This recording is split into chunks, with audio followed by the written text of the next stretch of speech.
I am coming to you today from beautiful Antigua.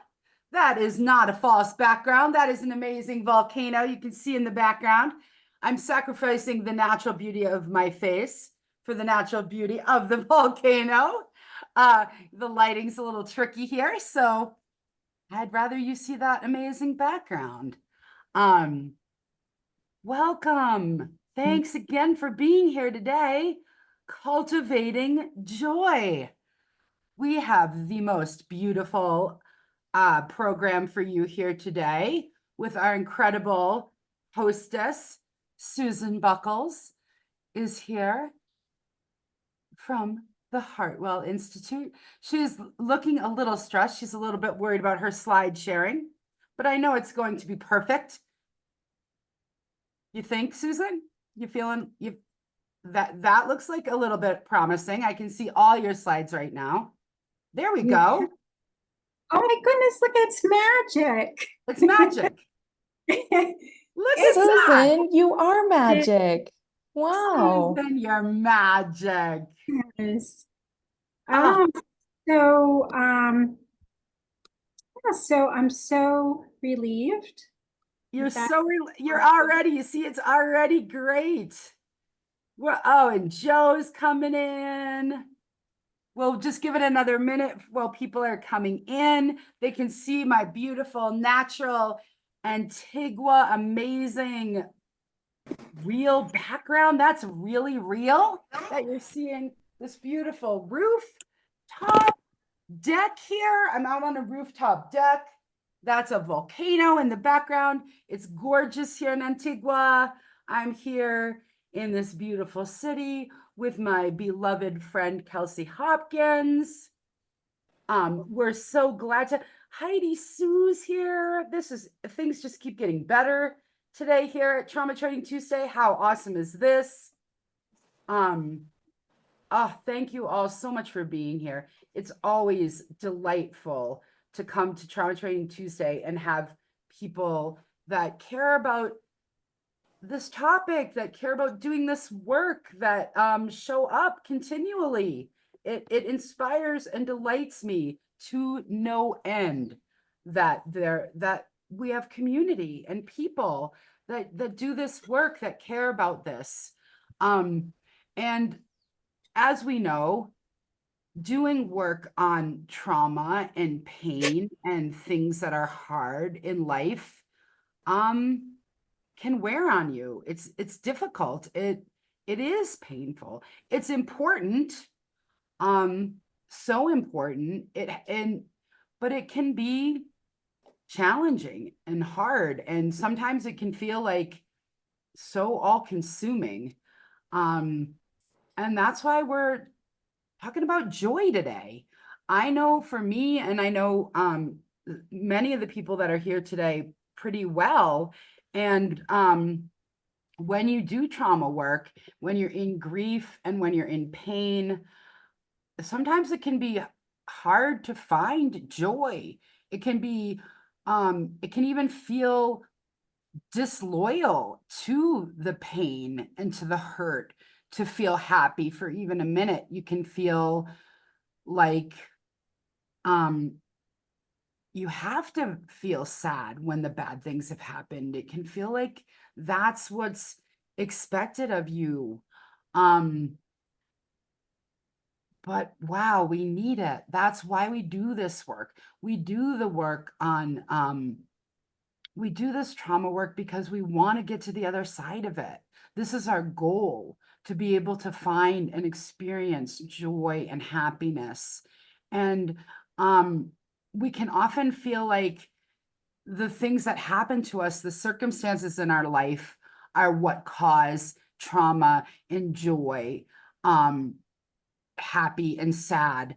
But in reality, we have some responsibility for cultivating that, creating that. The circumstances are a big part of it, but we also have some responsibility. We can do some things with the habits of our mind to bring about happiness and joy. And our good friend Susan is going to talk a little bit about that. And we called it Cultivating Joy because we recognize that the circumstances are often not in our control, but the habits can be in our control. So I'm going to turn it over to my dear friend Susan to talk a little bit about Heartwell, to talk about joy. And we're going to let Susan do what Susan's going to do, and we'll see how that goes. And then she'll turn it back over to Kelsey and I if there's time, and we'll go from there. Again, we are so grateful that you're all here. We are coming to you from Antigua, and please enjoy this beautiful volcanic view. I'll try to kind of get out of the slide a little bit so you can see that beauty. Thank you, Susan. And feel free to mute yourself if you are not Susan, as I will do. I love that. If you are not Susan. So not an option for me, apparently. I think we're all set now. Nobody move. Nobody breathe. I think we're all set. Yes, it's working now. Okay, so I want to say hello to everyone. The one downside of being the presenter is you can't see everybody's faces, and I'd love to see people's faces. But I'm scrolling through and I see a lot of friendly faces, and so I am very, very happy to have you all here and glad you joined us for this presentation. So I am, one other thing. So Kelsey and Amy, I cannot see the chat, and I may not be able to see if people raise their hands, but if you have a comment or you have a question, I mean, we can certainly save questions for the end. But if you have something, a burning question or a comment, or or you're having an issue, please just put it in the chat, and Kelsey and/or Amy will give you some help with that. Absolutely. We'll be monitoring the chat for you, Susan. Okay, thank you. Okay, so I know many of you, but I want to just start by saying my name is Susan Buchholz, and I know many of you from previous Trauma Training Tuesdays and also different jobs I've had, most recently working for the Spanish American Center. Previously, and currently, I coordinate the Joint Coalition on Health, which is a lovely all-volunteer community coalition. And you may have received this invite from the Joint Coalition on Health. I am currently, just a little bit about myself and why Amy invited me here today. So I am the new executive director of the Heartwell Institute, which is located in Worcester. And I'd love to know if anybody's ever heard of the Heartwell Institute. If you could raise your hand, literally or figuratively, you can put your hand up, or, okay, all right. And if you haven't heard of it, that's okay. It's kind of it's a beautiful but well-kept secret in Worcester, and I'm here to share some information about the Heartwell Institute. But most specifically, I am here to I was invited here today to talk about joy, which is my favorite topic. When I think of mindfulness, I think of it in many ways, but one of my favorite ways to think about mindfulness is the way that through very simple practices, we can kind of uncover the joy that is already there within us. And so we're going to spend a little bit of time talking about mindfulness and how the tools of mindfulness can help reveal the joy or free the joy that is already within us. But before we start, I'd really like to know what people think mindfulness is. What does it mean to you? It means different things to different people. If people want to, you can just unmute yourself and start talking. You can put something in the chat. I'm really curious about what you think of when you think of mindfulness. Being in the present. Being in the present. Okay. The first thing that Missing information. Missing information. Okay, so do you mean like not paying attention and something's happening? Like, is that what you mean? Yes. Okay. Especially when, you born and, it's happened to you and you don't know this is like a tree is come to big and, or you don't have somebody to talk or, you are scared. Yeah. Yeah, no, that's a good point. Yeah. For me, being aware. Being aware. Yes. Yes. So there's a lot of ways to frame mindfulness, but it's actually very, very simple. Mindfulness, very simply put, it's a technique that involves paying close attention to what is happening in the present moment. So, for example, if we're mindful in this presentation, and it's hard to be. I just left a class, and even though the topic was incredibly engaging, I find myself picking up my phone, checking my email. It's really hard to do. Oh, I think somebody has there we go. Okay. So it's really hard. It seems simple to pay close attention to what's happening in the present moment. It's also doing so without judgment. So sometimes we have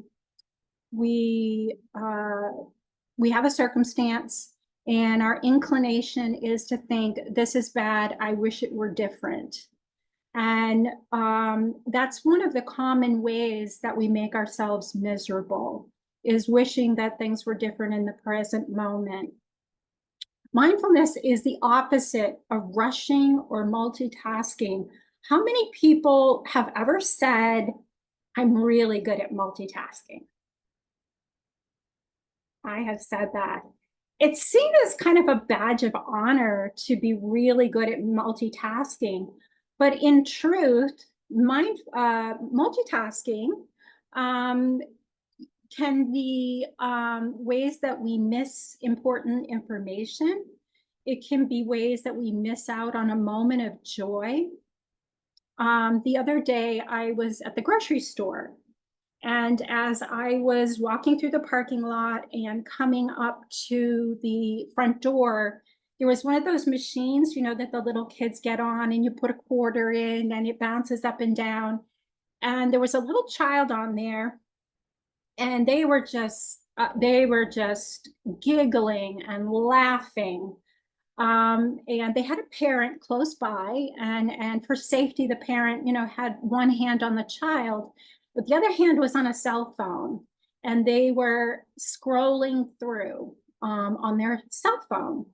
And I'm sure when I was a young mom, well, there were no cell phones when I was a young mom, but there were plenty of ways that I missed out on really beautiful moments in life because I wasn't in the present moment. So it's the opposite of rushing, and it involves slowing down to focus in a very relaxed way.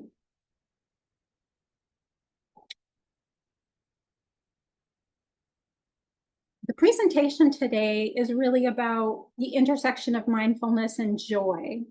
So we started by asking what mindfulness means to you. I'd like to now have you think about or just speak out or put in the comments, what does joy feel like to you? What is joy to you?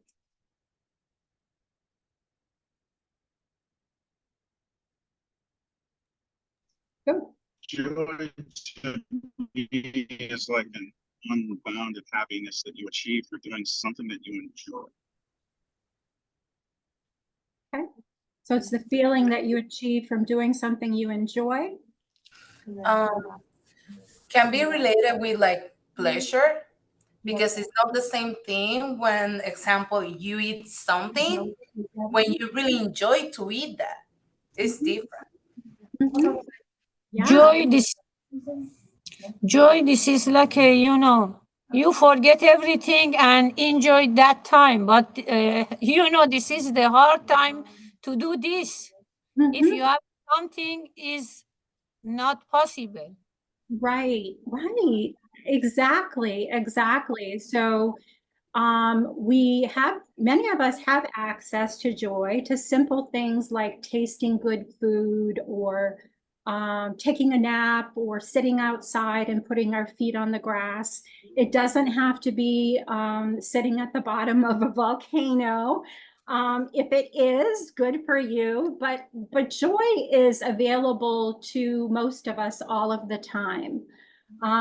For me, joy is having my dogs on the sofa next to me. It's one of the most joyful times that I experience, particularly after a stressful day.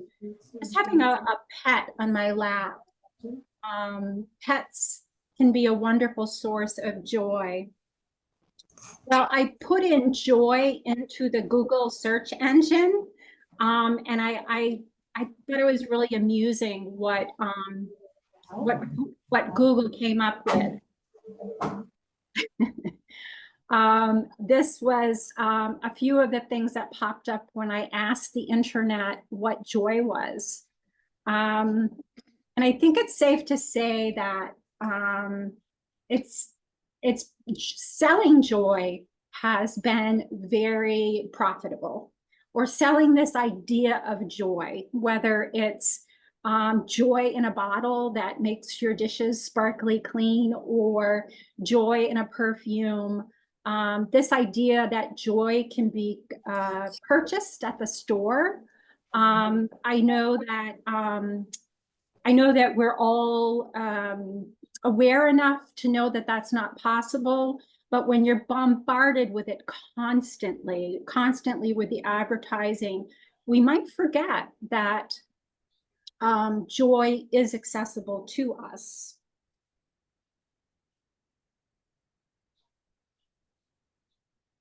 I love this picture. If anyone's ever read a book by Wayne Dyer, if you haven't, I encourage you to Google Wayne Dyer, watch one of his videos. He frequently talks about the fact that your natural state is joy. And if we look at a baby giggling and laughing, it's one of the things that it's one of my favorite things to get pulled into on TikTok, is to watch babies giggling. Babies have an inherent sense of joy. And I want to acknowledge, particularly because this is Trauma Training Tuesday, you're all aware that there's a lot of very serious things that can get in the way of our joy. And today I'm not talking about that. If you have suffered serious trauma, I encourage you to seek out help. I personally think everybody should be in therapy. Everybody can benefit from a good therapist. And so I don't want to oversimplify this in any way, but my intention is to simply remember that we were born with an inherent capacity for joy. Joy can also be one of the tools that helps us recover from trauma, and we'll talk more about that later. I love this picture. I love this picture because it looks very much like a picture of myself at that age.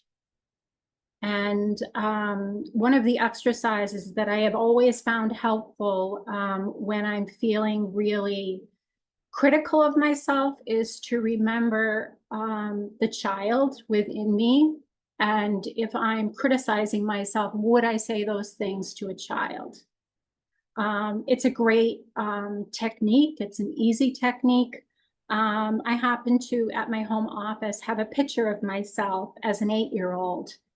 And when I'm having a particularly hard day, I remember to look at that face and think, if I am criticizing myself, I am criticizing that little girl.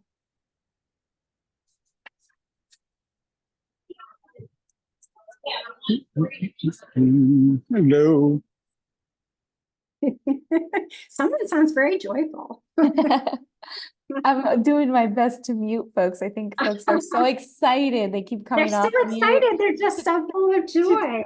So full of joy. And so just a quick note, if I've muted you, feel free to unmute yourself and come back whenever you've got something to add. But I'm using discretion here to think, oh, I think we got distracted, or we're talking with somebody else, or something else is going on, which is beautiful, right? It's great to hear a little glimpse into folks' lives. Excuse me.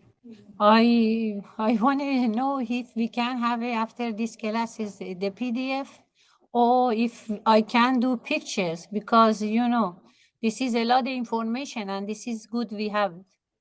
Yes, yes, I will provide this information, and I will also provide you ways of getting in touch with me, because I love nothing more than to talk about mindfulness. And so if you'd like to have a conversation with me or my colleague who is here today, who I'll introduce later, we're happy to have you come and visit us at Heartwell, because it is a lot of information. But I've really tried to pare down today's presentation to talk about joy as our birthright. We were born with the capacity to experience joy. It is, in fact, our birthright.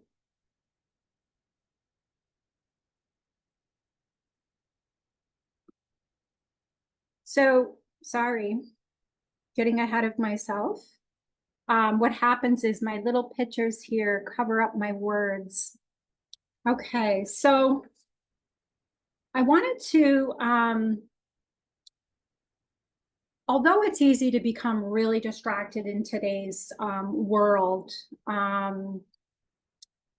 the good news is that the simple act of becoming mindful in any given moment can be a really powerful tool for helping us to reconnect with our joy.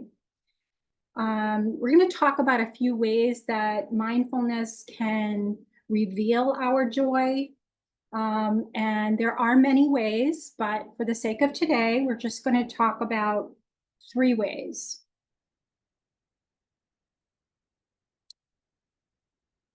Mindfulness can help us increase the present moment awareness. Remember the story I told about the man who was standing next to his child on an automated horse? He may have been missing a really beautiful moment of joy that will never come again. And I am in no way criticizing him, because I've done it myself and I do it frequently. I'm imperfect.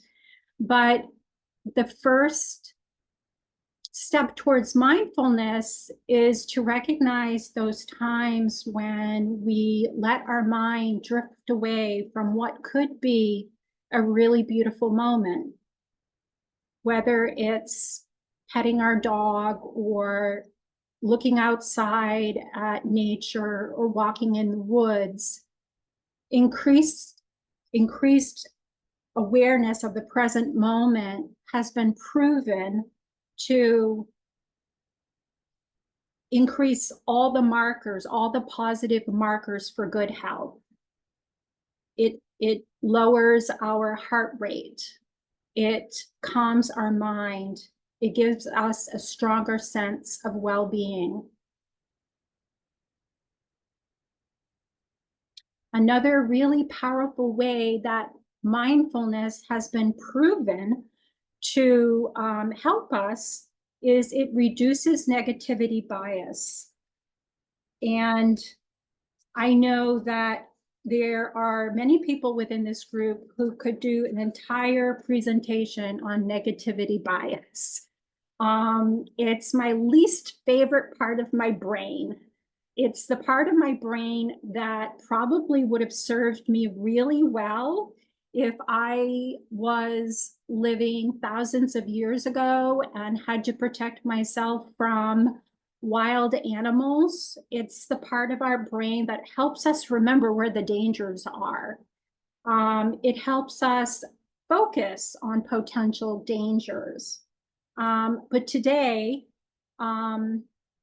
in the world that we live in, most of us do not live in environments where we need to be constantly aware of imminent dangers, such as being attacked by a wild animal or being harmed in some way by something dangerous in our environment. So our brains evolved naturally to focus on this negative experiences, and mindfulness can shift this focus. It's been proven to help us notice more positive experiences and feelings more readily. I didn't include a lot of science in this presentation because I wanted to keep it very simple, but I will, when I share this, I'll provide a lot of the evidence that supports this. One of the ways that mindfulness practices can reduce negativity bias is that it improves the neuroplasticity of our brains.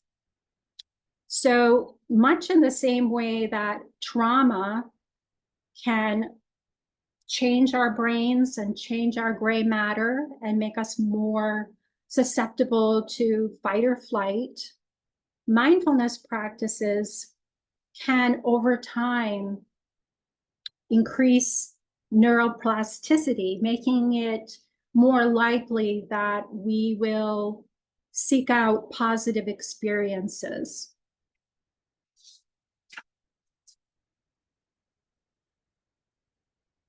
Emotional regulation. Mindfulness has also, there's lots of science to show that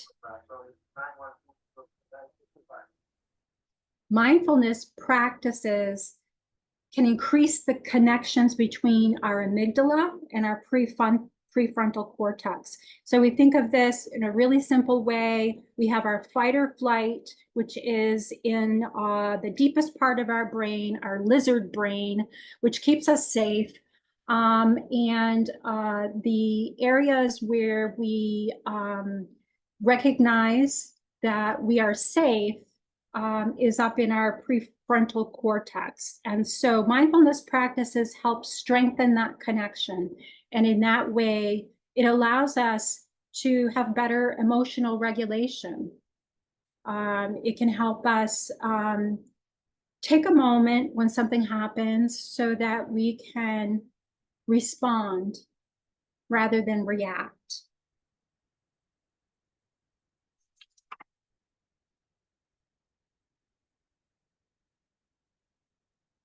Oh, someone has their hand raised. I just want to say, I catch to myself more negative, and maybe can be like kind of a little bit depressive when I'm unhydrated. When I need hydration, my brain working completely different. So I just want to let her know that. Wow. Yes. Oh, that is so true. That is so true. And why is that? Does anyone know why that might be? You're absolutely right, but do you know why that might be? The brain need water. Need Exactly. water for working better. So I guess sometimes we don't know, we don't realize like how much that can affecting the chemical balance on the brain. Yeah, that's a great point. That's a great point. And when do we forget to drink? What are the circumstances under which we forget to drink? Sometimes I drink water normally, but it's hot time or something. Maybe I'm drink water, but I don't drink water enough for my body. Yeah. And Yeah. I learned that because when I start working with, addressing behaviors or all the things, I start to addressing myself, and I catch that of myself. Mm-hmm. Yeah, that's a great point. That's a great point. Yeah, our brains depend on being fully hydrated to work well. And it's kind of a vicious cycle, right? If we're completely, if we've lost track of time, if we're not in the moment, we might be thirsty, but we're not paying attention to our thirst. And so we're not going to get a drink of water. That's a great observation. Like I probably And would. sometimes you walking in the sun and you not put attention, and after you feel so like difficult, and you begin crying. Oh, I think you were muted. I can't hear the rest of what you're saying, Esther.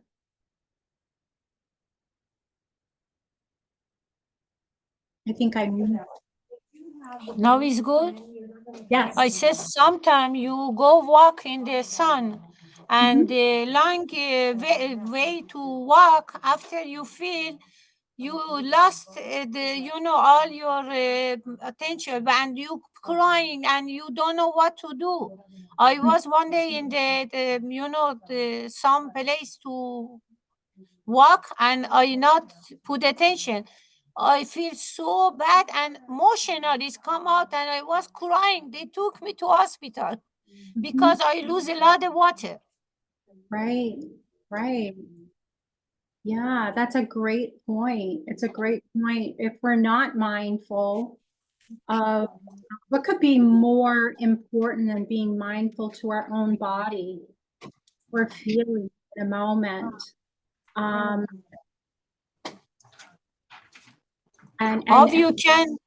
you can stop the emotional, okay, you not feel good, but how you can control the emotional, this is the important.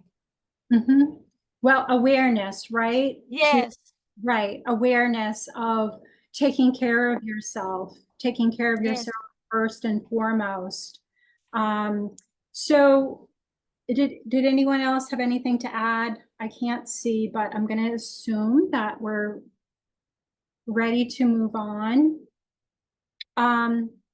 So I wanted to talk about some really simple things that you may already be doing, but I want to talk about them and mention their value in cultivating joy. How many people have heard that gratitude increases joy? Yeah. Is there anyone here that has a gratitude journal or has a practice of daily gratitude?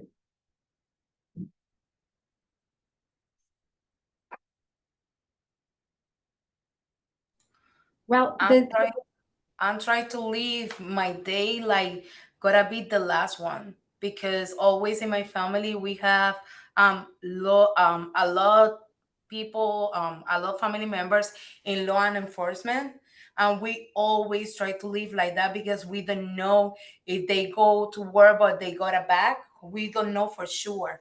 So always I'm trying to live my life like today gotta be the last day. So I'm just trying to be grateful with everybody, because that's saying more about my values, and I'm a representation of my family. So that's beautiful. That's beautiful. Appreciating our loved ones when they leave for the day. I have to have him sign the form so I can talk. Does anyone else have a practice of gratitude that they'd like to share? Yes, you know, when you wake up from the day in the morning, you need to thank you for everything you have in your life, for your hand, for your leg, and remember, somebody else maybe don't have it. And with this, you have a more, energy in the morning, and you'll be happy to go out. And for me, I begin my day because I am some religion. As with name of God, I come out from my home and begin my day. How are you? And when I Nice go to meet to you. sleep, Kyle. again I said thank So you your mass for health my is day connected and right go sleep. Did you just get released? Okay, so I got a I couple have of a papers. I have a gratitude practice every morning. It only takes a few minutes. But I can tell you from my own experience, after thinking about the things that I am grateful for, and often I send a little text or an email to someone who I just appreciate. I feel the benefits right away, and the science tells us that practicing gratitude on a daily basis, and you don't have to do it very long. You can just do it for a few minutes. It can be reaching out to a friend to say, hey, that thing you did for me, I want you to know it meant a lot to me. It can be just a line or two. But we know scientifically that when we express gratitude, we increase our own sense of well-being and our own ability to touch our own joy.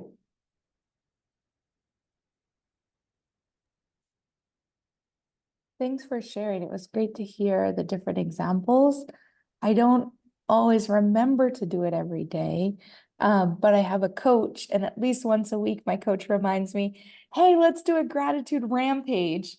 That's what we call it, a rampage. And boom, boom, boom, we're just rapid firing all the things I'm grateful for. And what I find is that even doing the practice like that once a week, it's creating more space to daily be like, oh yeah, I'm really glad about that. I'm so grateful for that. So I think for a long time, I thought I had to be perfect. I have to do it every day or else. You can do it once and then do it again when you remember again. And that took some of the pressure off me to get it perfect to begin with. Yeah, that's a great point. I mean, you may, I remember years ago, somebody had given me a gratitude journal, and it had a space to write something for every single day. And so I was really good about it for 3 days, and then I missed a day, and guess what I did? Yeah, that black and white thinking, oh, forget it, I'm never going to get this. But the beauty of gratitude is that you don't have to be perfect. And same with mindfulness practices, you don't have to be perfect.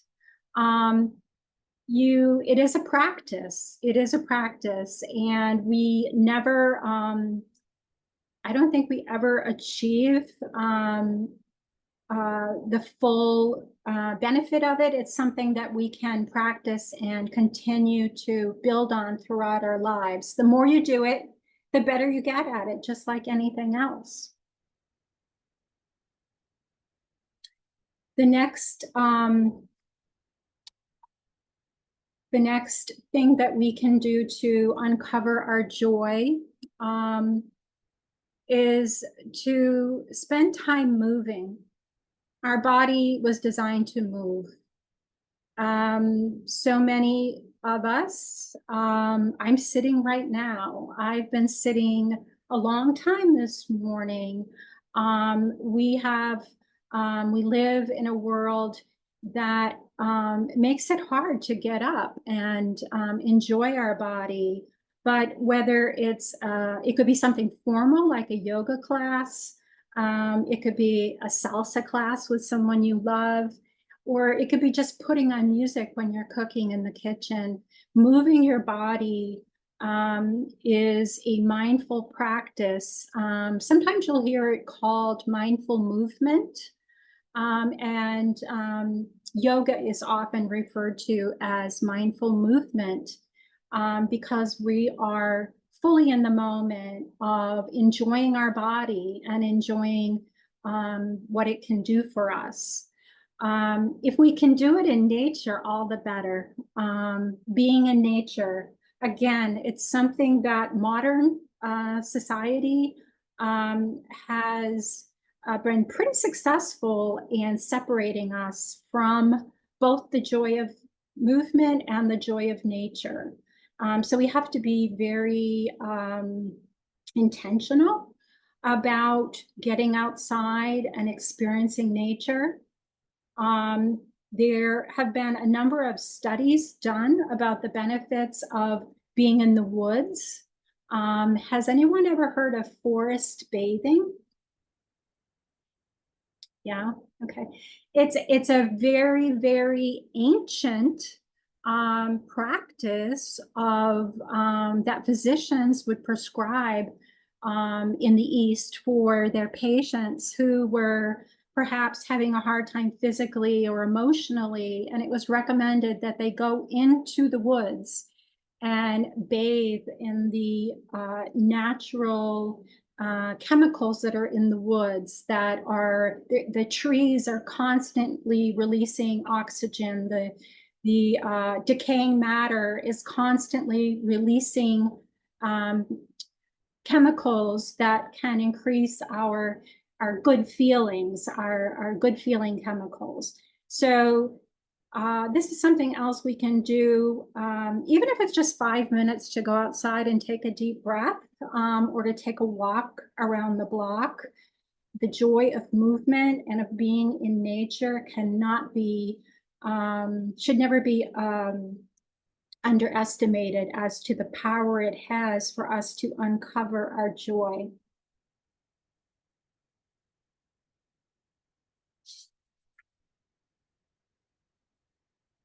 How many people have heard of loving kindness meditation? How many here practice loving kindness meditation? Beautiful, beautiful. So there's many different ways that loving kindness meditation is taught, but the simple ways that it is taught or practiced are pretty standard. It is recommended that we start with loving kindness to ourselves. And once we're comfortable with expressing loving kindness to ourselves, we can expand our circle to others. And it's recommended that we start with someone easy. Don't start with the person who drives you crazy. When start with someone that you don't have strong feelings about one way or another, and send that person compassion and peace and loving kindness. And then when you become comfortable with that, you can begin to practice loving kindness for people that you feel strongly about, people that you might have complicated relationships with. And over time, you are likely to feel that it's easier and easier to wish good things for people who you might find difficult. And the reason why that can uncover our joy is that the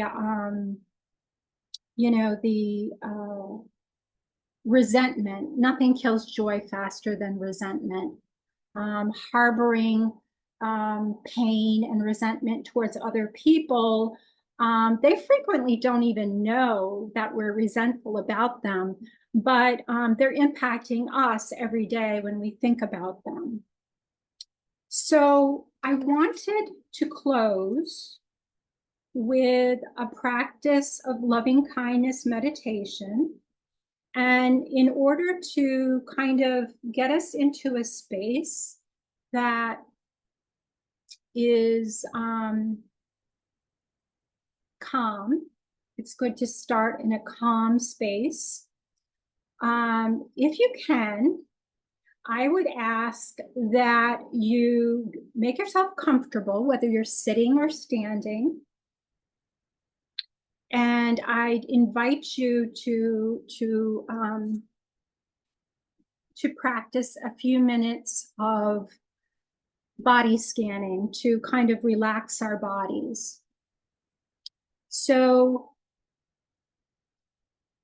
it's best if you can close your eyes, but if you do not feel comfortable closing your eyes, then I don't want you to close your eyes. But if you're comfortable closing your eyes, it can be a wonderful way to start releasing distractions around you. So with your feet flat on the floor and your hands in your lap resting softly, I encourage you to sit in a relaxed but alert position. And starting at the top of our head, think about the very top of your head.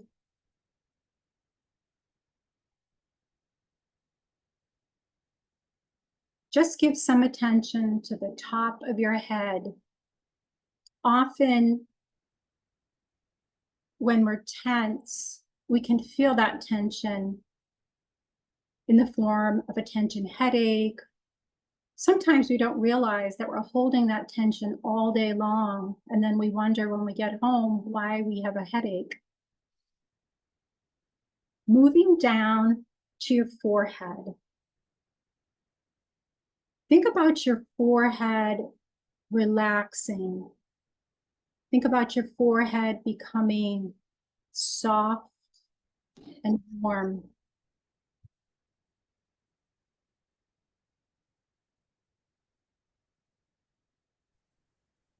Moving down to your eyes. Here's an opportunity to practice some gratitude. Some gratitude for our eyes and for what they do for us every day. Perhaps you can remember that our lives would not be the same without them. Moving down to your cheeks, the sides of your face, and your jaw. Allow your jaw to relax.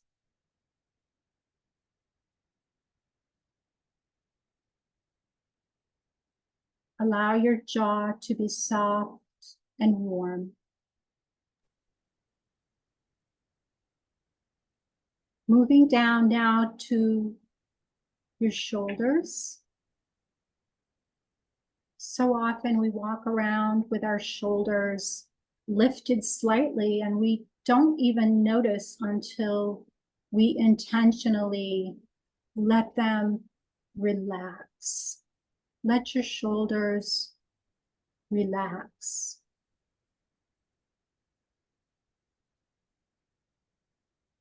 Moving down now to your hands. Allow your hands to be soft and relaxed in a comfortable position. This is another opportunity to practice gratitude for all your hands do for you every day. Perhaps they're the way that you touch a loved one. Perhaps they're a way that you create beautiful art or play a musical instrument. Take a moment to express gratitude for your hands.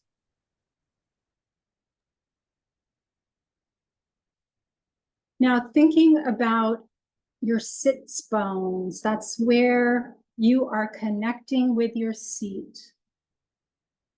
Think about how firmly your seat is holding you effortlessly, safely. Think about the back of your thighs touching your seat.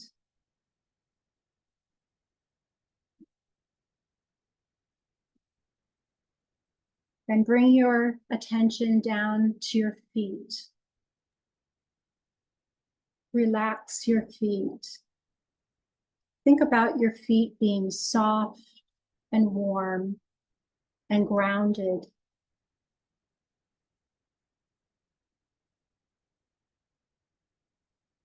Take a deep breath in through your nose and out through your mouth.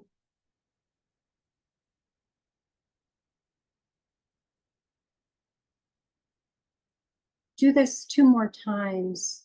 A deep breath in through your nose and out through your mouth.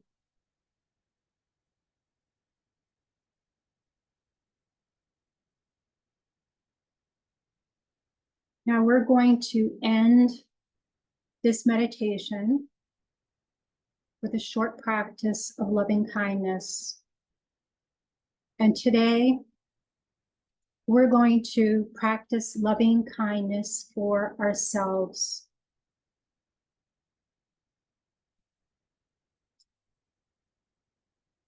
Think about yourself, your body. In your mind's eye, perhaps you want to see yourself as a child, or as a mother, or as a grandmother.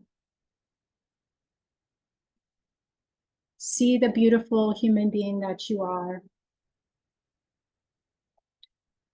And say to yourself, may you be happy.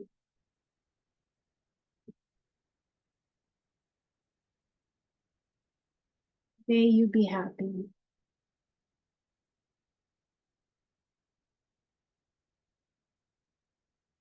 May you be peaceful. May you be peaceful. May you be free from anger and resentment.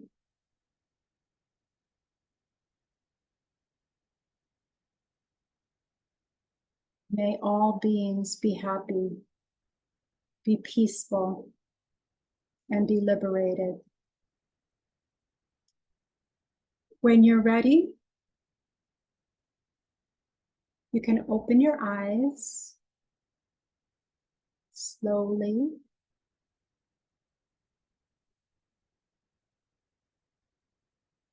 You might feel a desire to take a deep breath and a heavy sigh.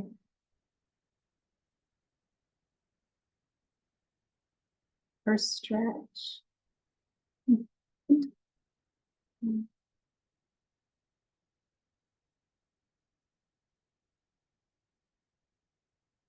Thank you, everyone, for doing that with me. I want to, well, first of all, I'd like to ask, does anyone want to share something they were feeling, or the way they're feeling now, or something about that practice?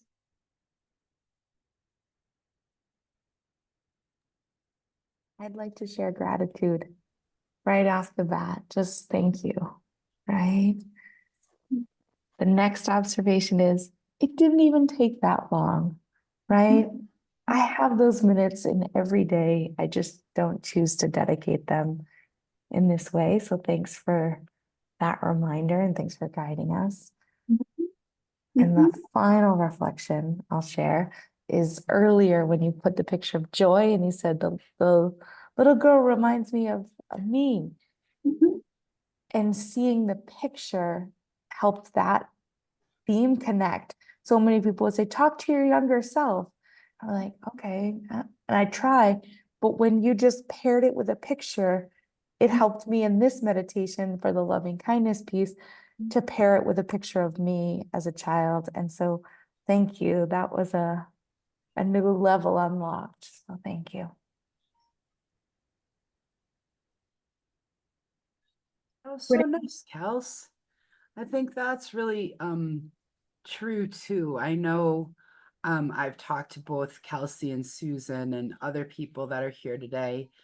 I think it can be hardest to have that self-compassion, like for ourselves, right? Like I know for me, it's so much easier for me to access the love and kindness for other people than for me. And when you did introduce that idea of thinking about yourself as a little kid or that picture of yourself, it helps me detach from my current self where I'm critical of myself and how I look and how I acted or but when I can think of a young girl and have that little bit of detachment, I can have that kindness for her that I might not have for my adult self in this moment. And then I can make that next leap of like, oh yeah, that is me. Maybe if I could have that kindness for her, maybe I could have that kindness for the me that is now too. And that can help me. And maybe that can help other people too. Maybe other people can access those warm fuzzies for themselves now, if they could access it for themselves as a kid. Mhm. So thanks, Susan. And also, I know that Sharon Salzberg is kind of considered the loving kindness guru. And I just love Sharon Salzberg. And I've seen her a couple of times in person. And she always will be like, and let's think about the otters in the lake. And let's have loving kindness for the porcupines. And she really goes there with the animal kingdom.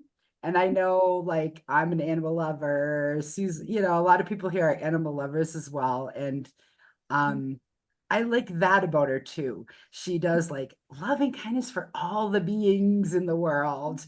And that also like helps me make it bigger. Like it makes me feel like my heart's expanding when I think about loving kindness for all the other creatures. And that feels really like accessing joy, right? So thank you. Thank you for that. Yeah. Yeah, it's frequently thought of as a concentric circle that's moving outwards, but it always starts with us. And one thing you might think about doing, and I have one myself, I have a picture framed of myself as an 8-year-old. And sometimes I'll be going about my day and really hard on myself about, my clothes fit tighter than they did this time last year, or I said something really stupid, or I missed a deadline. And it really helps to take a look at yourself as a child and think about whether you would say those things to a child. The child is still there. Also to a friend, right? Like I was just looking at Kelsey's comment and like that's one of the things that we're gonna talk about too. That self-talk, you realized, like Susan, you were just given an example of it. You're like, wow, my pants are tighter this time this year than they were. Oh, I busted out my shorts and boy, my shorts are fitting tighter and wow, I'm heavier. And you can get really down on yourself and critical of yourself about things that aren't all that meaningful and important. In reality, they might be meaningful and important to our culture, but come on. And like I would never ever criticize Susan or Kelsey or Tammy or Jenny about anything with their appearance. I just wouldn't. Yep. But I would do that to myself. And why is that okay? Right? And so sometimes I try to when I'm hard on myself or I'm self-critical, I think like, would I ever say that to Kelsey? I would never say that to Kelsey. So why is that okay to say that to me? And maybe those kinds of things can help us cultivate more kindness to ourselves. Because I know a lot of the people on this call, and you're beautiful people, wonderful people. And I would not have mean thoughts for you. And so I hope that you would not have those mean thoughts for yourself. Mhm. And if that can be helpful, please let it be. Mhm. Thank you, Amy. Yeah, we sometimes in mindfulness call that reframing. So if, for example, if I really screwed up, if Amy called me and said, how come you're not on yet? You're supposed to be presenting. And I did a face palm and said, oh my goodness, I completely forgot. My life is so full, I completely forgot. Before you start criticizing yourself, think about what would you say to a really good friend who you knew was under a lot of stress and had missed a deadline or had not showed up for an appointment. Would you criticize them? Would you say they're worthless or that they're stupid? Probably not. But we often find ourselves having that inner voice with ourselves. So I want to wrap up because we have a whole other beautiful presentation. But before I do, I want to just wrap up with a couple of things. I want to offer a couple of really beautiful books. If you've never read anything by Thich Nhat Hanh, The Miracle of Mindfulness, all of his books are little and beautiful. And these are 3 books that I would recommend if you're starting your journey or you're returning to your journey to mindfulness. The Art of Happiness by the Dalai Lama, and Radical Acceptance by Tara Brach, which tends to be probably the most accessible. If you have a hard time with kind of academic language, you might really enjoy Radical Acceptance by Tara Brach. They're resources. I've read these books many times and they're really beautiful. And then lastly, I just want to say, remind folks again that we are the Heartwell Institute, and our goal is to foster collective healing, one person at a time, because that's how it happens. It begins with us.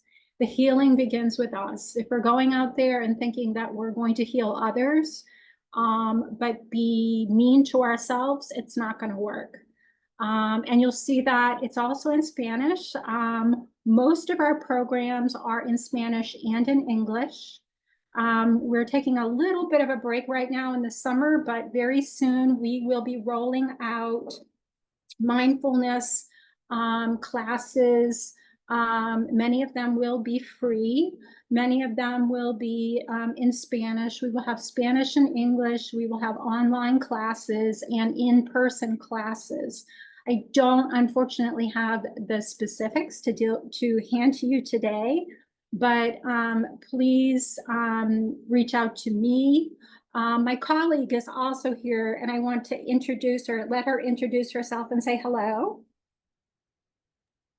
Thank you so much, Susan. I feel so grateful to have been part of this and for this to mark my first day back at Heartwell in a new role as the Director of Programs and Special Projects. So I am delighted to be working with Susan, and this was such a perfect way to get started. So hello, everyone. Please also, if I can be of any assistance, you see Susan's email there, susan@heartwellinstitute.org. Mine is sandy@heartwellinstitute.org. So I look forward to connecting. Thank you, Susan. Thank you, Amy. Thank you, Kelsey. Thank you, everyone, for coming. Thank you, everyone. Susan, is it helpful? I have the Heartwell Institute's link to sign up to stay in touch. Is it helpful for me to share that? Absolutely. Absolutely. Thank you, Kelsey. So Kelsey's going to put a link in the chat. And if for some reason you don't grab that link, if you Google the Heartwell Institute Worcester, you'll go to the website and there will be a place there for you to join a wait list. And then as soon as we start our classes, someone will reach out to you and let you know about when classes will be starting. Great, thanks. So thank you. Thank you, Amy and Kelsey and everyone that participated in this. This was really a lovely way to spend my lunchtime. Feeling joyful.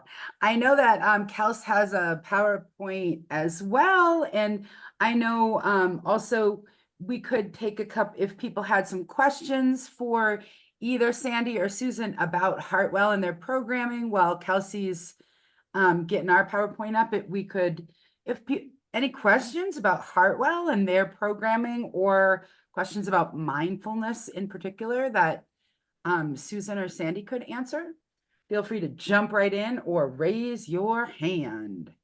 But jumping right in is preferable at this moment. No? I'm so glad. I hate to say I'm so glad there's no questions because questions are great. Oh, go ahead, Bill. Yeah. I know mindfulness can feel like a really kind of academic and esoteric, like what is that all about? So I'm glad that people felt like it was accessible enough that they aren't confused or don't have questions. Bill, it's always a joy to have you here. What do you got for us? Always a pleasure, my friends. This has been a great presentation. I really enjoyed it a lot. I've been to quite a few over my lifetime. Yes, you have. But what I'm finding is that I am literally the birth of 10 years of working in a hostile work environment and have been suffering from the repercussions for the last 20 years. And as much as I appreciate and understand and get everything you talk about, it doesn't work for me anymore. And I'm wondering if you have any guidance or comments or a little peek in that window to see, what it is that, I might be able to do. Bill, thanks for sharing that. And I'm sorry that you're experiencing that. You deserve to be happy. You deserve to be free from that trauma of working in a hostile work environment. What I don't want to simplify or suggest that there's an easy fix because there isn't. But one of the things I would encourage you to do is there are many different pathways to mindfulness and many different ways to experience it. I'd be happy to talk with you more, but I would encourage you to, another very helpful way it can be to join a group that practices mindfulness and also talks about maybe shares ideas and hints on what has worked for them. Sometimes, the answer, what we can't answer ourselves, the group, there's a lot of wisdom in the group. So I know that we're hoping to build a community of mindfulness practitioners in Worcester, and yeah, I hope that helps. I in no way mean to suggest that mindfulness is a quick fix. It's not. But I think that a lot of times being in a group, being part of a community can be more powerful than on its own. Sure, no, that totally makes sense. And I didn't mean by any way to say that what you're talking about doesn't work, because I know that it works for people who are either just dipping their toe into this hell or, maybe don't have any issues, but something runs into their life that they're having a hard time with. I've been dealing with this for so long that I just find that most things just don't work for me anymore. So group sounds amazing. And if it's something that you're thinking of starting up at Heartwell, I have visited there once through Sandy and thought it was a really great program and presence. So if you're going to be doing anything like that there, I would love to participate. I'm so glad to hear that, Bill. We have another friend also named Sandy who, like, her motto is try all the things. And that is something I advocate for too. I think that there's not ever one thing that works for people. There's no, like, something might work for you for a little while and then it doesn't. And yeah, I'm a big believer in try all the things. If somebody has something that works for them that doesn't seem like there could possibly be any harm that could come from it, I'm trying it. So and that's another thing we can also do while we're here. We do have, you know, more than 20 people here. If people have something that's worked for them that they feel like they want to share, please put it in the chat. We're gonna just continue to grow the knowledge base, continue to grow the skills. We want all of the people in our lives to be as happy and healthy as possible. So if you know something that works for you, you know, I have, and Bill, I've told you this one before too. I have, like, the silly animal video playlist is one of my go-tos. If I'm really in a bad space, I whip out the cute dog videos. And that is something that a lot of times will help me move my mood a little bit. The you know, the dance party stuff will sometimes move my mood a little bit. And it really is an incremental, I think, can help. Like, if I'm super pissed off, I'm not gonna go from super pissed off to super happy. That's just not real. So just thinking about moving from maybe super pissed off to slightly less pissed off, and just trying to move up that ladder from the really hard feelings to just less hard feelings. With the try all the things method, getting outdoors, getting in nature. And a lot of what we're hoping that we remind ourselves today is that, you know, life exists in our minds. We control our thoughts. We don't often have control over our life experiences. As you said, people often have had control over our life experiences. Things have happened to us, people have done things to us that weren't in our control and that have left us harmed, legitimately harmed. But they're not in our heads.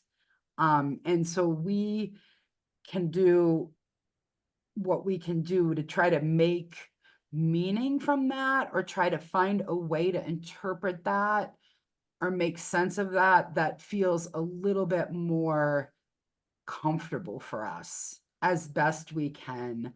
I was thinking about, I think it was 2 Trauma Training Tuesdays ago, they were it was on immigration, and they were talking about, they had just kind of a quick vignette of this man who does immigrant mental health, and he had worked with this young kid who came who came with his family, and everyone in his family died. This young kid lost his parents, like lost everyone in his family. This young kid, Omar, was the only one who survived this immigration experience. And I really can't imagine anything more devastating than losing everyone around you. But they framed this experience for Omar like, Omar, you're a superhero. Everyone else left their country for a new land and they didn't make it.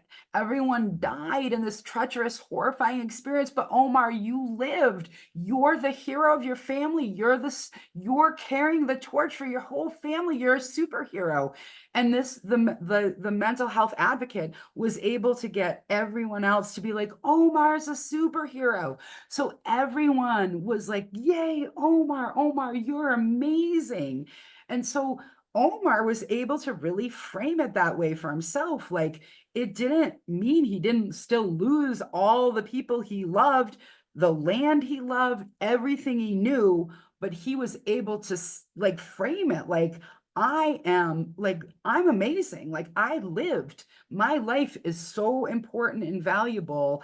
I need to make something of my life. And what a different framing than I have lost everything important to me. Like I remained, I'm here, I'm still here. And that is so hugely different that Susan said it too, the framing, like, how are you going to frame this? So you survived some people, a whole bunch of people conspired to bring you down, Bill Gardner. A huge amount of people conspired to take you out, but you remain. You survived. Not only have you survived, you're a beacon of strength in this community.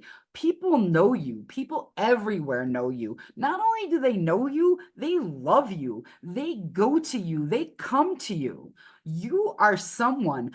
Nobody knows their names. Nobody knows who those people are. We know you though. You're my go-to guy about so many things. And for lots of people on this call, you're our go-to, right? So how we frame that experience. These people try to take you down. They did not. They did not. One of the best reframing ones, sort of like in the world of addiction and substance use, the AA one, people that are in recovery from addiction, they're like, I've been sober for so long, and then my mom died and I was so upset, I blew it. I went out drinking and I blew 7 years of sobriety in one night. And boy, that feels heavy. Boy, that feels terrible. Like, oh my God, I worked for 7 years and I blew it in one night. But really, flip that. I blew one night in 7 years. 7 years, I was great. And then a bad thing happened and I blew one night. What's one night in 7 years, right? I just blew one night. So that's no big deal. So it's really just doing whatever it takes to just make the frame what works for you. I blew one night in 7 years. Oh, well, here I go, right back up. I'm not going to keep on blowing that. Like one little night. What's that? So just whatever the tool is, reframing it, right? Like I think many of us have been there with circumstances that really could have taken us down. They have taken us down, but we're still here. We are still here. We are surviving. And that, like, survival is the reframe. I hate the sort of what doesn't kill you makes you stronger kind of stuff, but there is something to be said for being alive. And that sort of idea of living well, the happier you, like, this life is ours to do with, like, what we can, like making the best of what we have is all we can do. Yeah, and I see people have some good, it looks like there's some good comments in the chat, and please add more comments, friends. I know many of you have been through very hard things, and many of us don't feel like we have a handle on the hard things. We're still, trying to squeeze a little bit of juice squeeze all the joy we can out of it. And if you have thoughts and ideas and things for Bill, please share them. Anyone want to jump in or add on that, please? Hey, if I may, building on, I think Susan mentioned the value of being in a group. I just want to acknowledge that we are all in a group right now, and I would like to invite us to just take a brief few moments of space to acknowledge what Bill has said, and to just sit with that for just a few brief moments and to send him loving kindness.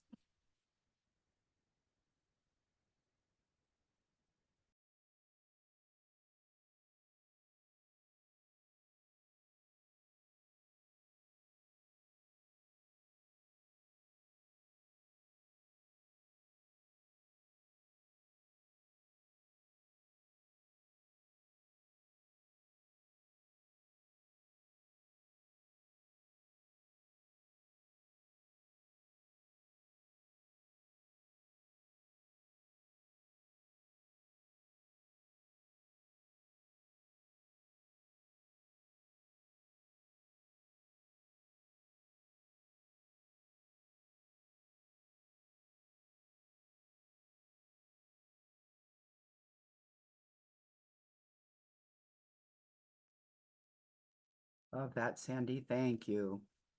Bill, you are loved. Even when you don't feel it for yourself, I hope that you know there are lots of people that have it for you. Yeah, no doubt. I totally understand and get everything you said, and I agree with it. It's just that what I've gone through for so long, it just doesn't go away. And I'm miserable all the time. As much as I try to go out, listen to music, ride my Harley, look for ice cream and pizza. It's just, I'm miserable while I'm doing it now, when it used to actually help. And so I just don't, it's just been so long. I just don't know what to do anymore. And sometimes it is And I just don't want to take a moment, and grabbing a moment and just grabbing 30 minutes in a day. Anything is building from some right there with you. Sometimes I just am like, wow, at least I got like an hour of joy in my day, right? Like there's times I couldn't even have imagined that I could. There's times I wouldn't have ever even imagined I could find a full week of feeling good, right? Like, so we're I here. can talk. Yeah, please. I can. Yes. You know, I listening a lot to Joy Meyer. She is a very good speaker. And another, the internet, I go to a lot of stuff to listen. And they said, if you want to have a joy and peace in your body, first of all, you need forgive 4 people. First, your parents. If something happened in your background when you was child, you forgive your parents because they was young and they don't have experience. Second, you need forgive to somebody you love and he put you in the back, and you got experience. Is not was worth it for you. The third one, anywhere you go to work, I see a lot of places. I was, ed to see a lot of places they, using for the worker, and they pushing, and the government don't know how they hurting the people. They have a life, they have a, all the stress with the money, and again they coming for $15 in the jobs, and they doing very bad. And when the government come, you see the places they showing they are the best, but this is not. And I think the government not need to tell to any places he come to visit and go over there and see what going on. But if anything happened to us, this because God wanted, we got experience. We got experience. We, see how much we are better than them. And the fourth one, we need forgive ourselves, because all the time we said, oh, if I was smart, when I was small, is not what happened to me. Oh, why I not born in another family? Why?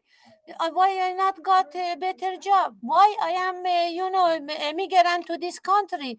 All this is make the mind not be joying. We need forgive ourselves, the last one, and we said we all want to begin a new life. Everything we are like a, garbage every week they coming from the door and taking, and we need all the garbage from our head put in the bag and said bye bye. Today I begin from new, and I promise if somebody do this, they can have a, joy, they have a peace. And I hope this is help to everybody one, this word from me. Thank you, Esther. I want to say sometimes we are very unfair with ourselves. And I've been working on myself from the last 2 years with set healthy boundaries, because sometimes I'm over too much, and when I do it, it's not for the people recognizing that, but sometimes I'm working so hard for the other people, but I don't do it for myself. And I'm the first person, and if I'm not good, I'm not take care of myself, how I should be help the other people, how I should be take care of my loved ones and all the things. So I've been working on that for the last 2 years. I'm working on that every day, because sometimes I bring too much and I forget about myself. And I'm very sure it's something very common between humans, especially when we work in the field, we try to help people.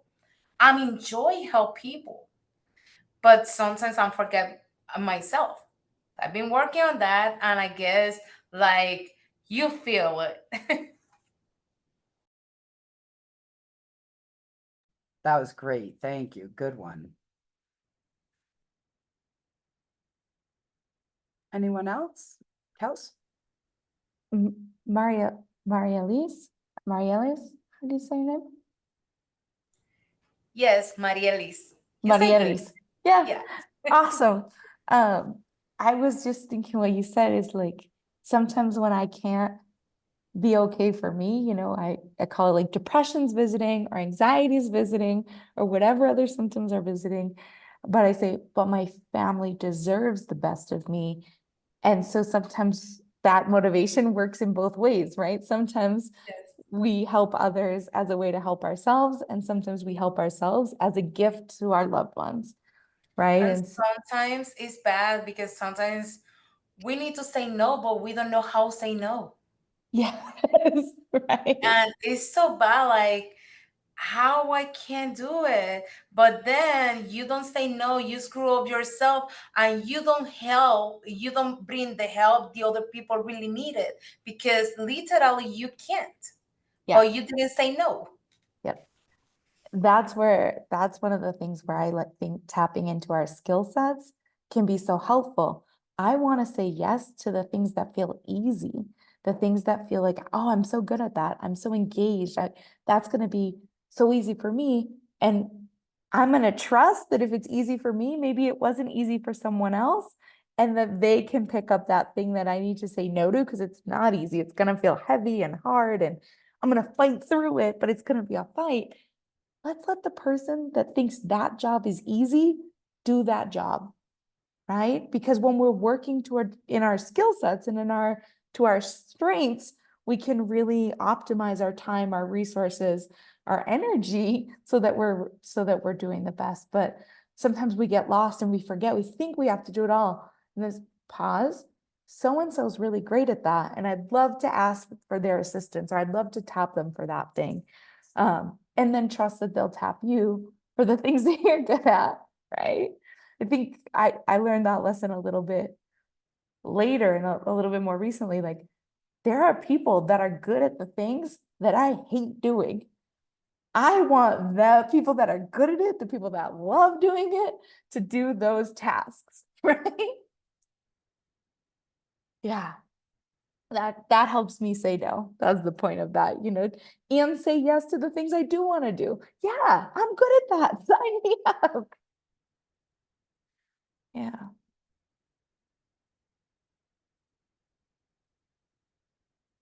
Working in our gifts. That's how Susan summarized it. So well said there. Yeah. Recognizing what those gifts are and then working in them. Yeah. Great. Amy, do you think we should dive in we got about a half an hour left today and That see sounds about doing great. a little bit of stuff? Yeah. You All put right. together some nice slides for I've some got some points you slides. wanted We to may make. choose Great. to skip some stuff if it feels like not in the vibe that we're going for today, but we'll get it started here. We're going with the flow of joy. So we'll We see what are. feels joyful. And All right, I'm going to share my screen. well, that slide looks very joyful. Yeah, there's a Nicely done, little Kels. too much gray there, but this gives me the ability to see all of your faces on the side, so I feel happy about that. I might be able to make it a little bit smaller so there's a little less gray. Yeah, That, okay, nice. That looks great. cool. Oh, So nice. Amy and I will dive in. We're kind of going to go jump back and forth, but we encourage all of you to jump in as well. This conversation and dialogue and skill sharing and processes. I do this and I do that, and this helps me. That feels like now I want to generate a resource guide or a book or my own little list of, Kelsey, when you feel bad, try these things, or when you feel good, try these other things. Well, and Kels, that's just a good little prompt to say, we do post all the recordings from Trauma Training Tuesdays on our website, which is worcesteraxe.org. Every topic has its own page. And then we also post any resources we have that go along with that topic. Our intent really is to be resources for our community. We want you to have access to information that's going to help make life better, higher quality, happier. That's going to, any barriers that you encounter, we want you to have information that helps you overcome those barriers. And we have this past academic year, we had the most amazing intern, Deb Falzoy, and she's been doing our constant contact. And she is, we're going to ask her to make sure she sends out the web address in the next mailing so that people will know where they can find the recordings. So we'll make sure to get that out to people too. And you can share it with your friends. If you liked some stuff you saw, you think they might benefit from it, please get that out there. We want people to benefit. Perfect. And I just put the link in the chat as well, so that folks can sign up for our emails through Constant Contact, like you just mentioned, Amy. Way to And go. I think most of the folks here are getting our emails, but just in case, feel free to sign up there if you're reaching us some other way, right? So yeah, we're sharing resources. We're always sharing resources, right? Hopping over to the next slide here, we've got a little quick note on trauma and joy. You know, Susan said today, I'm going to focus on joy.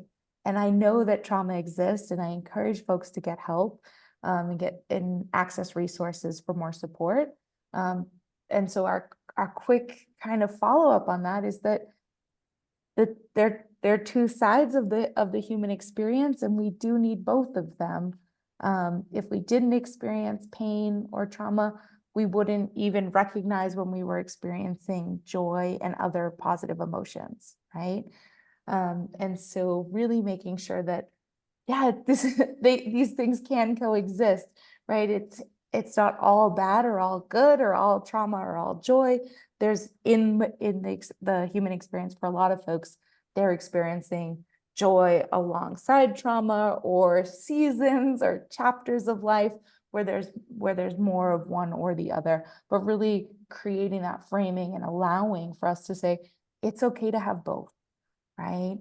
And also a range. And one of the things we often talk about in the world of mental health is this sort of, we talk about it as affect, or like expression of feelings, and it can have a range. We can talk about a restricted range of affect, like where your best day and your worst day don't look hugely different, right? That would be a restricted range of affect. But when people have experienced a lot of trauma, we hope that that also means they can experience a lot of joy. So like if you've had some really low lows, well, then we hope that also means you can have some really high highs. And I'm just really hoping that that's a consolation to those of us that I know have had some really, really difficult times. And those are the things that bring us to trauma work and to Trauma Training Tuesday, and to really try to undo the harm that's done. I hope that that also means your capacity for joy and feeling good and the happiness is just the same as the capacity for the hurt that you've had. It's on the other side of hurt is the joy and the good stuff. Absolutely. Beautiful slide, Kels. Thank you. Yeah, and so moving into the next slide here, we think a lot about our focus and attention, right? Our identities. How do we identify? Do we identify as someone that was a victim, someone that's a survivor, someone that was traumatized, someone that is still traumatized? Do we identify as someone that's joyful, that's someone that radiates sunshine or light to others? Do we identify with our hobbies? Do we identify as part of our families and communities, right? And so we know that these identities allow us to experience more or less joy sometimes, right? In a whole range, like Amy was talking about. And the identity piece being really important. Maybe you don't have any identities related to joy. And when we're thinking of cultivating joy, what could that look like for you, right? And what identity would you like to try on? Like you're wearing a hat for the day or putting on your shoes. Which identities are you wearing today? And are there any that you'd like to try out and take for a test drive there and see what works? And if it doesn't work, hang it up. Don't take it, but don't take it with you the next time. But I know as someone that has experienced a range of mental health symptoms that don't feel positive, like depression, anxiety, those types of things, it was hard for me to say I'm a joyful person in the beginning because I felt like, oh, I'm a fraud. I can't be joyful if I also feel nervous and worried. And now it's like, wait, I don't feel nervous and worried all the time. So let me wear my joy identity for today, or just for this morning, or while I'm having lunch with this friend. And slowly but surely that joy identity comes to kind of take over and is more and more present. And those other identities are kind of falling away and fading to the back a little bit.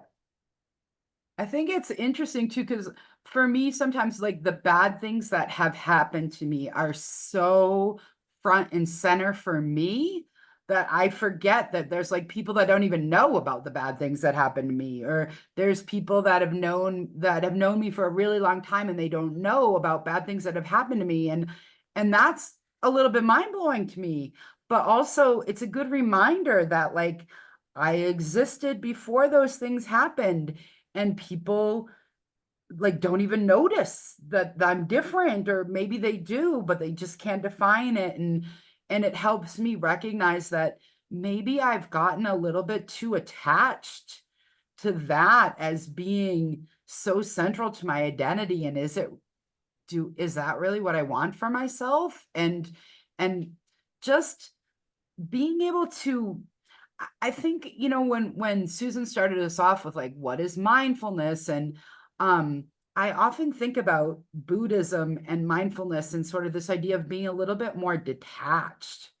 And that is what this calls to mind, is like just taking a little step away from it and seeing like, okay, that is a part of me, but that's not all of me. Like this bad thing that happened to me, yeah, that's there, that's real, but that's not all of who I am. There's also this thing and this thing and this thing, and all of these things are me, and I can embrace some more than others, and I can let some things take a back seat sometimes, and I'm more than one thing. I'm more than one era of my life. I'm more than one aspect, and it sometimes can be really helpful to think about. Lots of people don't even know this stuff about me. Lots of people who know me have no idea about these things that have happened to me. And maybe I don't need to hold on to it so tight, because maybe it's not as big as it feels to me. So just that, like, it is about kind of what you focus on, what you see, how much prominence you give it, how much attention you give. So a lot of times the work that I'm doing is working with people that are working with kids, right? Like working with teachers, working with daycare providers, and like all of us, their natural inclination is to focus on the bad things, the things that they don't want, the things that aren't going well. So they're sitting in the classroom and they're going, Sandy, I really don't like that you're fidgeting over there in your chair. Sandy, you don't have your camera on. Sandy, we're supposed to be paying attention right now, blah, blah, blah. Instead of like, wow, Susan, you're doing such a great job. You're so attentive. You are the perfect student. You're doing a great job. You're really great. Oh, look, Sandy, there you are. Now I see you. You're doing beautiful. Look at that beautiful smiling face. Like what I tell the teachers is like, you get a lot more of what you're paying attention to.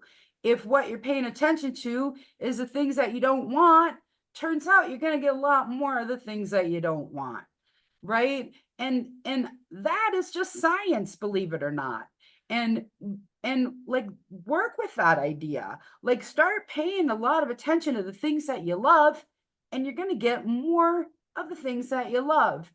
If you'll probably notice you're paying more attention to the things that irritate you, the things that bother you, than the things that delight you. And when you shift your attention onto the things that are great about yourself, the things you're doing really well, the things you're knocking out of the park, you'll get more of that. I know, and we've all said this to even just today, we tend to pay a lot more attention to the things we're not doing so great at, the things we don't like about ourselves, the things we're not doing well at, instead of the things we are. And Kelsey, you kind of just said that, like when I'm like in the things that I'm doing good at, the things I like, the things that really resonate, the things that bring me joy, and I'm doing more of those, that's how I'm building my joyful life. That is what my joy coach would be telling me to do more of. Yeah, and that goes to the idea of habits, right? Cultivating joy, it's a habit, right? We're not going from our worst state or feeling terrible to feeling the most joy overnight in most cases. I mean, we hear of it happening. That's, like a miracle. But in most cases, what we're really seeing is that folks are saying, I'm choosing a little bit more joy today, and this is how. And then tomorrow, I'm choosing a little bit more. And then I had 3 bad days, or I had a terrible week, but I'm going to choose joy again, and I'm going to return to it, right? Even going back to that gratitude journaling practice of, I'm going to do it every day, to, well, I fell off and I missed a day, but I can come back to it whenever it occurs to me again, whenever I remember, think about it.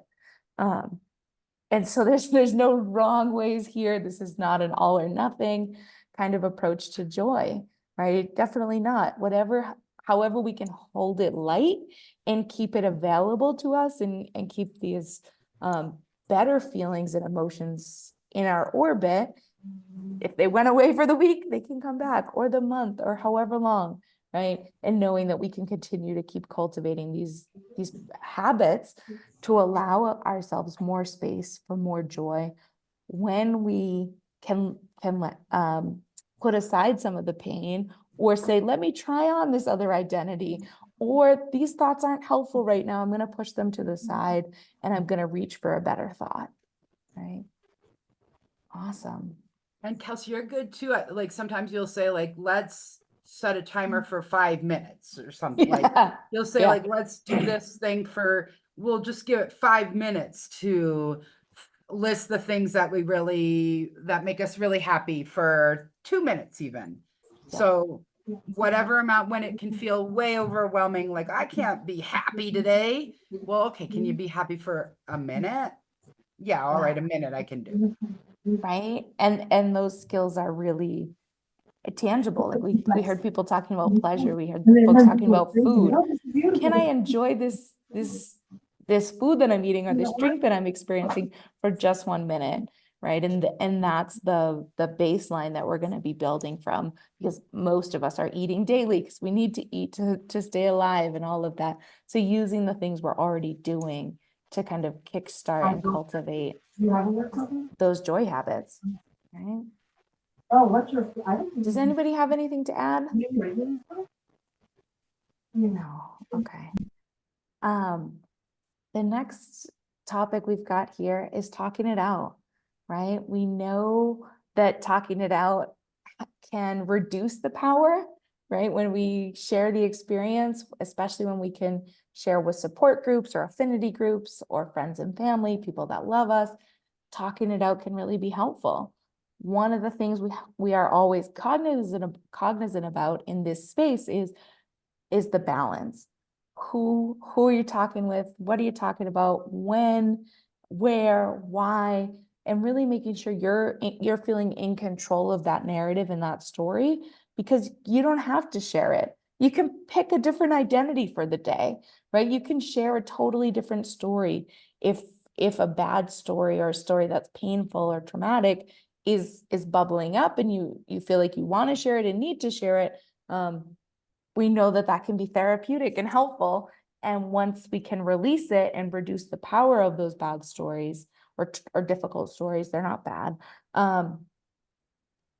Then we can create more space for more joy, right? Cultivating that habit by also opening up a little bit of more space and freeing up some of our brain power, our energy, our emotional capacity, right? But again, it's a delicate balance there, because sometimes we're talking about it and talking about it and talking about it, but we're not feeling better, right? And it's not reducing the power. Instead, it can gain the power sometimes, right? And so we want to be really cognizant about using our voice and sharing our stories in a way that feels helpful to us. And so that's where we put in some thoughts around reflection. Let's reflect on why I'm talking with these folks, or why I'm inclined to share this story today, or who I shared it with. Was that helpful to them? Why did I do that?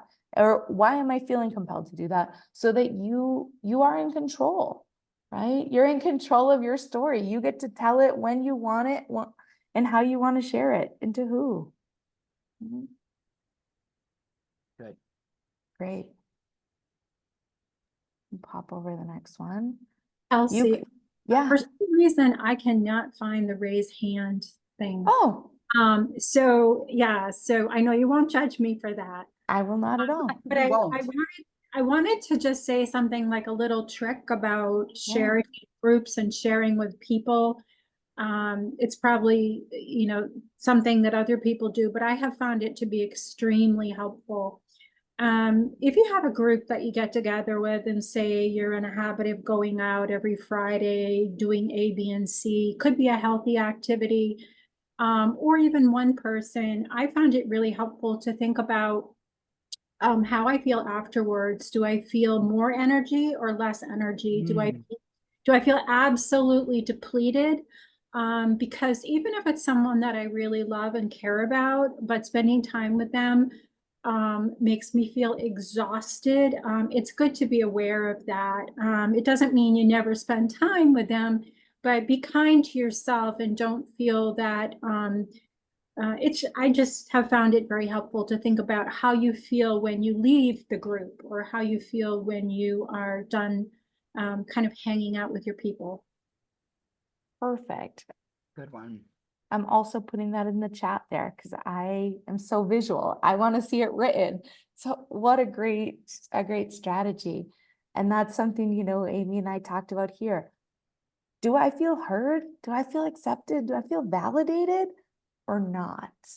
Or some spectrum. I feel validated about this, but not about that, right? Really checking in after sharing with yourself and giving yourself those reflection spaces to say, I feel drained here. Maybe I'm not going to do that again, right? Or, whoa, I'm so energized in a way that I'm excited about. Let's do more of that, right?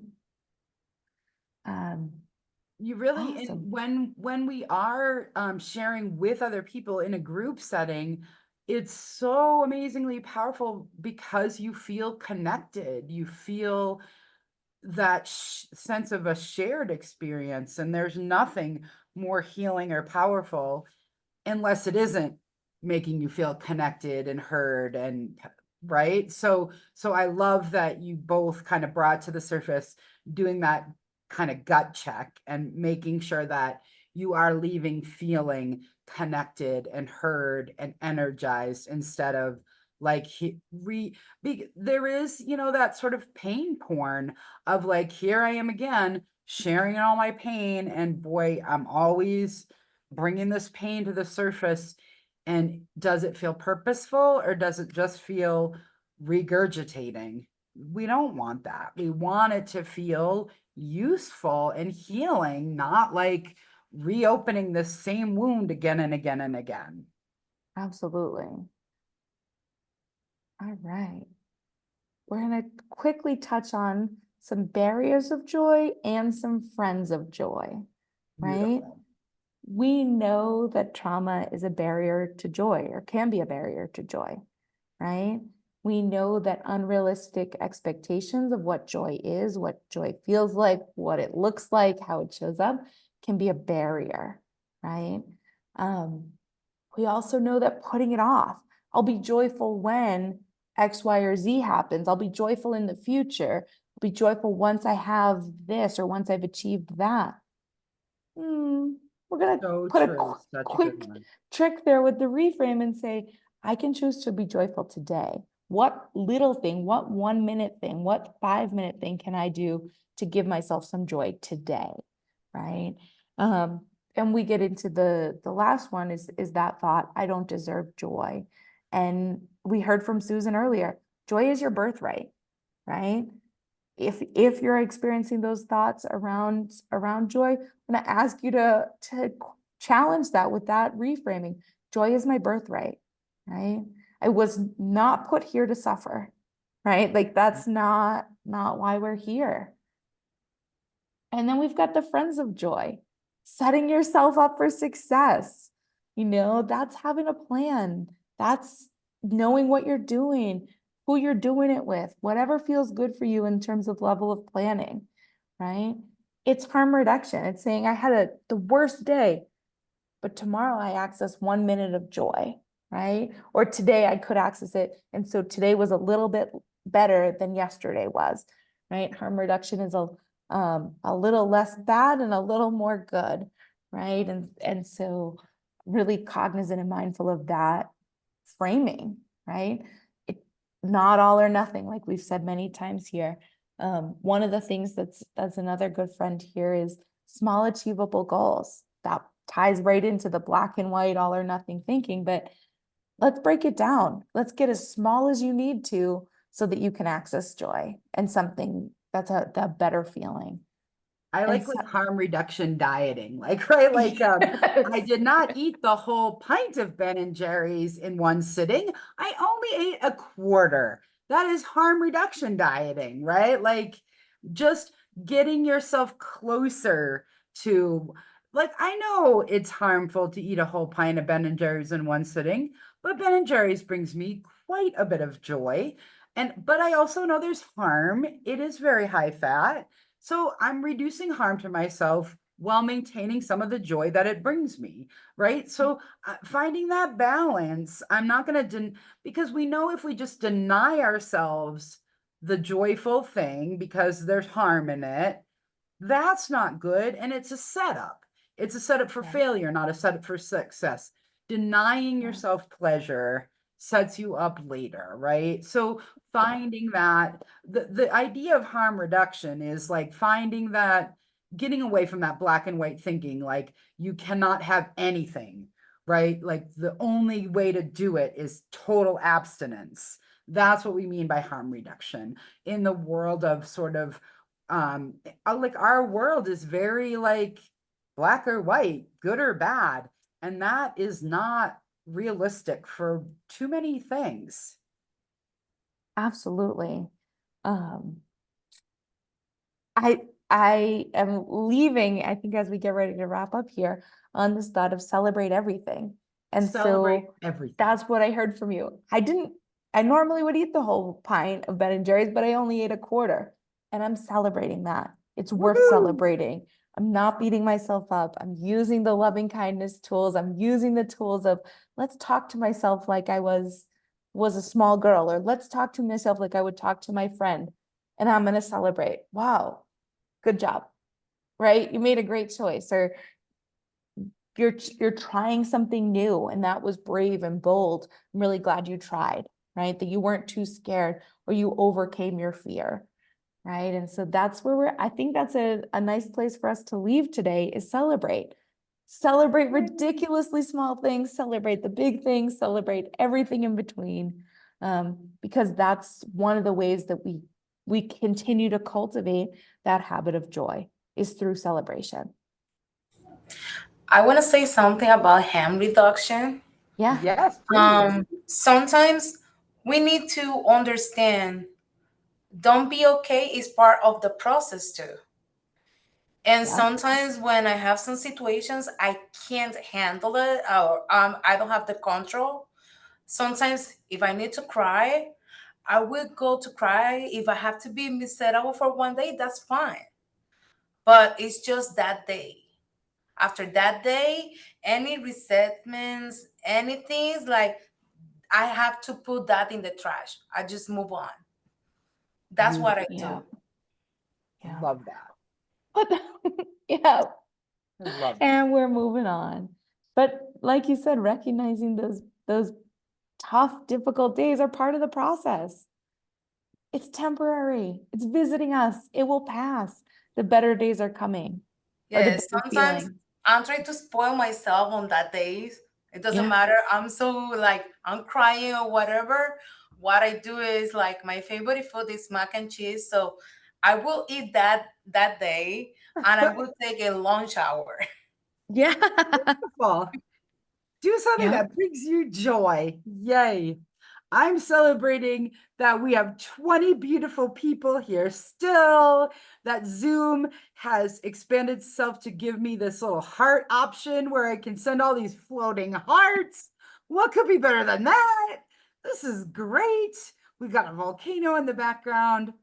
I am so, so deeply grateful to the people here today, to Susan, to Kelsey, Bill, Heidi Sue, Troy, everyone here. Thank you so, so much. What a joy to have all of you here to cultivate joy with us. Thank you. On a Tuesday in July. It's amazing. You're amazing. You bring joy by being in the world, and we are so deeply grateful. Thank you. Thank you. Thank you, Thank you. everyone. Thank you. Thank you. Yay. All the love. We'll catch you on the recording. Thank you so much. Oh, from Heidi Sue. Heidi Sue. Excellent. Thank you. Thank you.